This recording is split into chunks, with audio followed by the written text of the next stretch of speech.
Hello dear viewers, welcome once again to my new lecture. Today I am going to give lecture on price elasticity of demand. At first today I'll define price elasticity of demand, then I'll discuss different types of elasticity of demand, and I'll show different shapes of demand curve depending on the price elasticity, and also I'll show you how to calculate the price elasticity of demand using the formula. Now let me start with the presentation of today's lecture. Okay, so for some goods, a price change will result in a large change in the quantity demanded, and for others, a smaller change. Okay, that means there is a relationship between the change in price and quantity demanded. From this concept, we can get the definition of price elasticity of demand. That means the relationship that exists between the responsiveness of demand to a change in price is called PED, or price elasticity of demand. To calculate price elasticity of demand, we can use this formula. That means price elasticity of demand equals to percentage change in demand divided by percentage change in price, or we can write it in words also. Percentage change in demand equals to percentage change in quantity demanded divided by percentage change in price.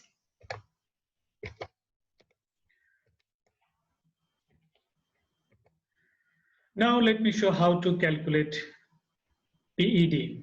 So we are taking an example here for calculating PED. If the price of petrol increased from 130 to 140p, then demand fell from 10,000 units to 9,900 units. Then, using the formula, we are getting the percentage change in quantity demanded equals to minus 100 divided by 10,000 times 100 equals to minus 1%. Same way, we are getting the percentage change in price is 10 minus 10 divided by 130 times 100 equals to 7.7%. That means here, price change is 7.7% and quantity demanded change is 1%. So PED equals to minus 17 divided by 7.7. That means the value of PED in this case is minus 0.13. One important thing we have to remember here while calculating PED, there is a minus sign in this calculation because the demand fell by 1% from 10,000 to 9,900. Since the demand change was negative, a minus sign must be shown. But while interpreting the value of elasticity, we take the absolute value and ignore the minus sign. That means here we'll only take the value 0.13. This is the absolute value, and this minus sign we will ignore. This minus sign we must show because there is inverse relationship between price and quantity demanded. Price rose and quantity demanded fell down. That is why the minus sign is coming for inverse relationship. In calculation, we must show it, but for interpreting the value, we will ignore the minus sign and will take only this absolute value, okay, 0.13. This is very important to remember. Now let me discuss the types of elasticity. There are 5 types of elasticity: elastic demand, inelastic demand, perfectly elastic demand, perfectly inelastic demand, and unitary elastic demand. Now I will explain at first elastic demand. So what is elastic demand? Elastic demand is when change in price results a greater change in quantity demanded. It's called elastic demand. Alternatively, demand is called price elastic. That means in this case, change in percentage change in quantity demanded is greater than percentage change in price. That means a small change in price will lead to a greater change in quantity demanded. Here, after calculating the value of PED, we will get the value, and that value will be greater than 1. And the shape of the demand curve will be downward sloping, and it will be a flat demand curve. See here, this is a flat demand curve, downward sloping. This is showing the elastic demand. Okay, here PED is elastic. Why? See here, when price was 80, for example, sorry, 65, initial price was 65, demand was 110. But when price rose from 65 to 85, then demand fell down from 110 to 50. That means here, percentage change in price is smaller than percentage change in quantity demanded, which means that smaller change in price led to bigger change in quantity demanded. So that is why it is called the elastic demand. Next is inelastic demand. Inelastic demand is just opposite of elastic demand. It means when change in price results a proportionately smaller change in quantity demanded is called inelastic demand. I am so sorry, here it will be inelastic demand. Okay, there is a mistake here. It will be inelastic demand. Alternatively, demand is called price inelastic. In case of inelastic demand, percentage change in quantity demanded will be lesser than the percentage change in price, which means that after getting the value of PED, which will be smaller than 1. In that case, shape of the demand curve is downward sloping and it is a steep demand curve. You see this demand curve here on the diagram. Here, this is a steep demand curve, downward sloping and steep. It means that here, say initial price was 10, demand was 88. When price rose from 10 to 14, then demand decreased. Demand decreased from 88 to 80. Here, change in quantity demanded is 10%. This is minus. Since it decreased, 10% is minus. But here, change in price is 40%.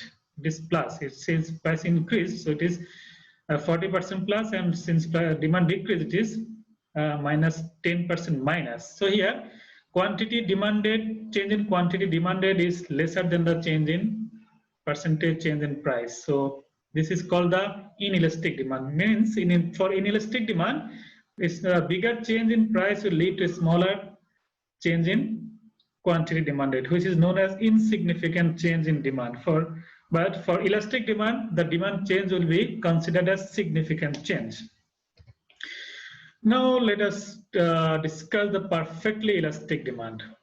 Perfectly elastic demand is when the percentage change in quantity demanded is infinite, even if the percentage change in price is 0.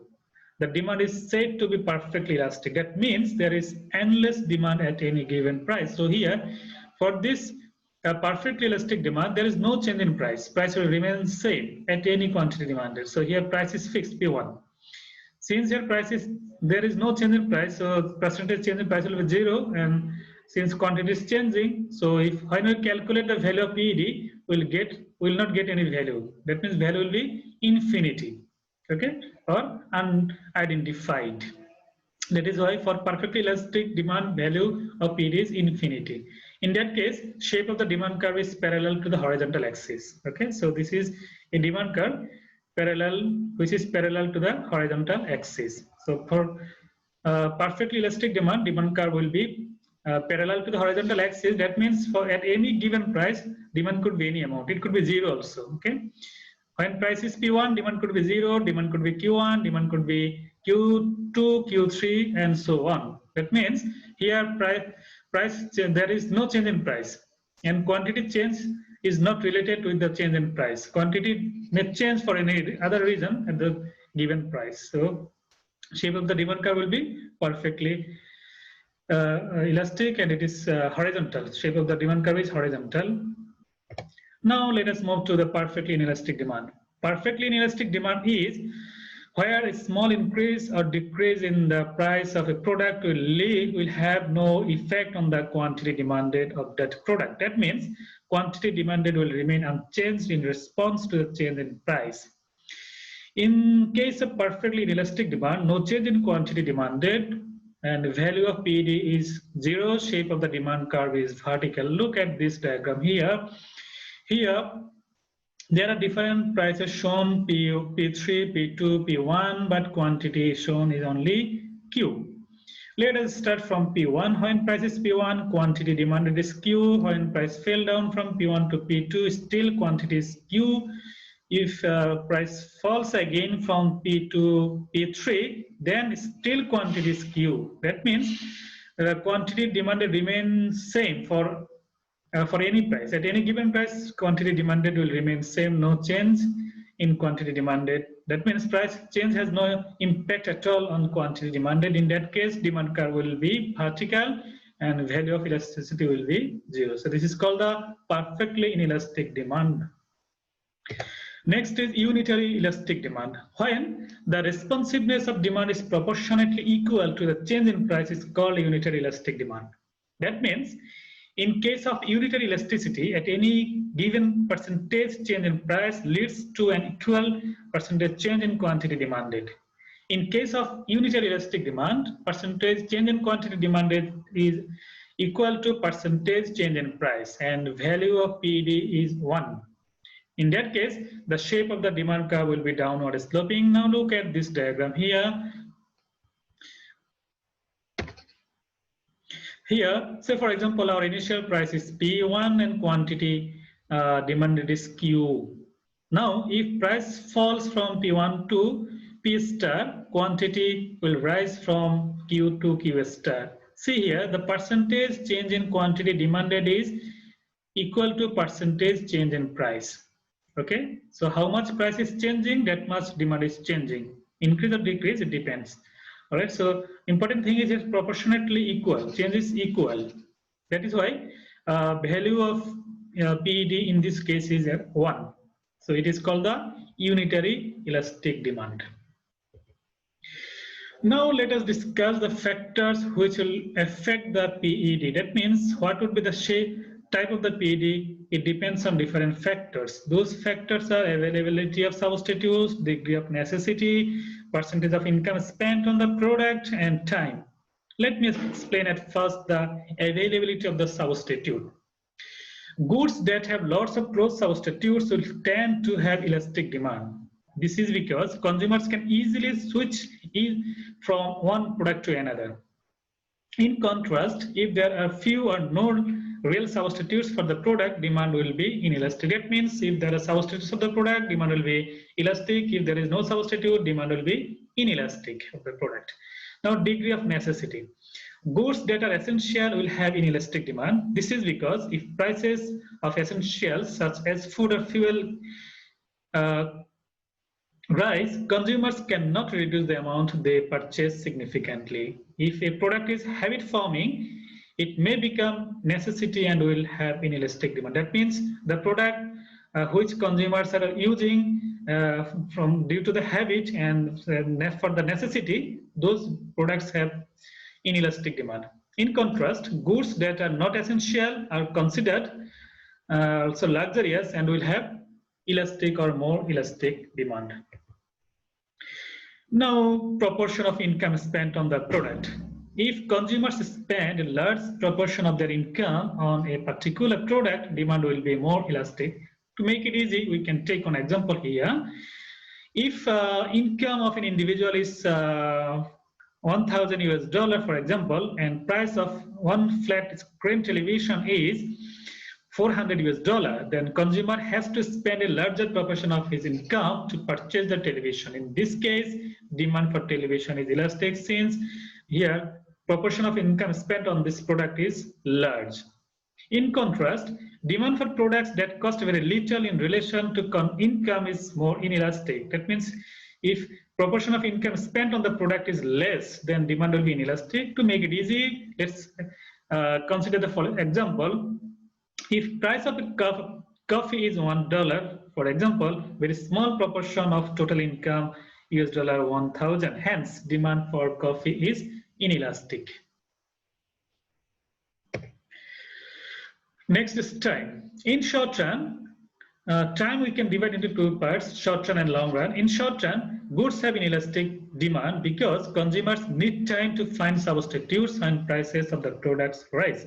So consumers cannot change their purchase pattern or their habit in short run. So demand in the short run is inelastic. But in the long run, demand is more elastic as consumers get time to search for alternatives and are more preferred to switch. So finally, we can say that in short run, demand is inelastic, and in long run, demand is elastic. Now let me show you the relationship between price elasticity of demand and total revenue.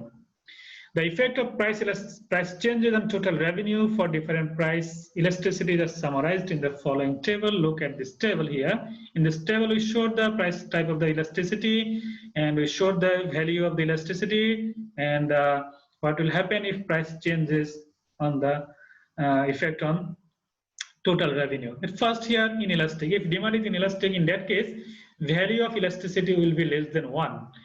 So in that case, if price of the product decreases, then total revenue of the firm will fall. Okay, because this is necessity, and the higher price also people will buy it. So the firms who are dealing with the products having inelastic demand, they should not reduce their price, because reduction in price will lead to fall in their total revenue. In contrast, increase in price of this inelastic demand, products which are having inelastic demand, increase in price will lead to rise their total revenue. So firms which are dealing with the products having inelastic demand should increase their price to increase their total revenue. Since these products are essential, people will buy it even price increases. So increase in price will lead to smaller insignificant fall in demand. So firms should raise their price in order to increase their total revenue. This is just opposite for elastic cases. The goods which are luxurious, not essential, are having elastic demand. So firms who are dealing with those goods, so they should not increase their price in order to increase their total revenue, because in that case, a small change in price will lead to a significant change fall in demand. So total revenue will fall.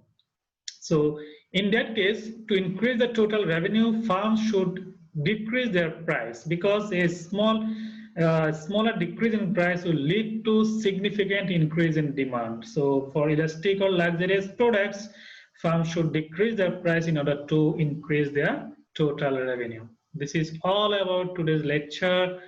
So in this lecture, what we did discussed the type of the elasticity. We showed different types of demand curve depending on the PED, and we showed how to calculate the PED, and also we showed the relationship between PED and total revenue.